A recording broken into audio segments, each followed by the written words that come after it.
Hello hi అండి అందరికీ. ఈ మస్క్ మిలన్ జ్యూస్ ఎలా తయారు చేసుకోవాలో చూపిస్తాను చాలా ఈజీగా. అది వైట్ కర్బూజా అంటారు కదా, అదే కట్ చేసి ఇక విత్తనాలన్నీ ఇలా స్పూన్తో తీసేయాలి. తర్వాత చాక్తో కట్ చేసి మనము చెక్కు తీసి ఇలా చేయడం పెద్ద ప్రాసెస్ కదా. కొంచెం పండిన మస్క్ మిలన్ అయితే మనము ఇలా స్పూన్తో టకటక డైరెక్ట్గా వేసుకోవచ్చు. చాలా ఈజీగా ఉంటుంది, ట్రై చేయండి. కట్ చేయనక్కర్లేదు, తొక్క తీయనక్కర్లేదు. ఇలా స్పూన్తో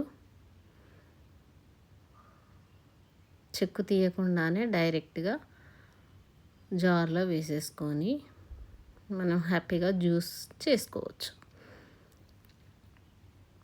చాలామంది అంతా తొక్కంతా తీసేసి ఏదేదో చేస్తూ ఉంటారు, అది పెద్ద ప్రాసెస్. కొంచెం పండింది అయితే ఈజీగా వచ్చేస్తుంది, ఇలా చేసుకోవచ్చు. ఇలా గుజ్జంతా జార్లో వేసుకున్నాక దీన్ని ఒక చుక్క వాటర్ లేకుండా జ్యూస్ చేసుకుందాం. ఇప్పుడు నేను ఇది జ్యూస్ చేసుకొని తీసుకొస్తాను. చూడండి, ఏదో జ్యూస్ చేశాను. ఒక గ్లాస్లో దీన్నంతా పోసేసుకుంటాను. చూడండి, వాటర్ పోయకుండానే ఎంత బాగా జ్యూస్ తయారైపోయిందో. కొన్ని వేరే ఫ్రూట్స్ అయితే కొన్ని వాటర్ పోయాల్సి వస్తుంది, బాగా చిక్కగా అవుతాయి. కానీ మస్క్ మిలన్లో వాటర్ పోయకుండానే మనకు కావలసినట్టుగా తయారవుతుంది, ఎందుకంటే ఈ ఫ్రూట్లో వాటర్ ఎక్కువగా ఉంటుంది.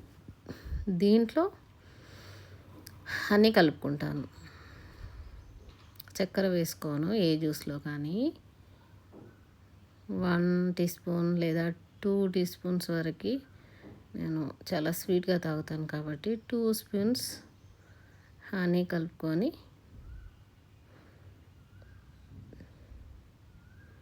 జ్యూస్ తాగితే చాలా టేస్టీగా ఉంటుంది, హెల్త్ కూడా చాలా మంచిది. నేను అసలు చక్కెర అనేది వేసుకోవడానికి ఇష్టపడను, దేంట్లో అయినా, టీ, కాఫీ, జ్యూస్ దేంట్లో అయినా హనీయే యూజ్ చేస్తాను.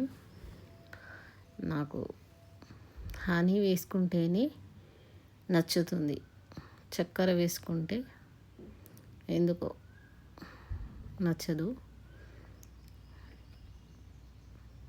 చూడండి, జ్యూస్ తయారైపోయింది, హెల్దీ జ్యూస్. ఇలాగే ఇంకా మ్యాంగో జ్యూస్ కూడా చేసుకోవచ్చు, కానీ మ్యాంగో జ్యూస్లో మనం వాటర్ కొంచెం పోయాల్సి ఉంటుంది, అది చప్పగా అయిపోతుంది. దాన్ని స్పూన్తో తినాలి, లేదంటే చిక్కగా ఉంటుంది కదా.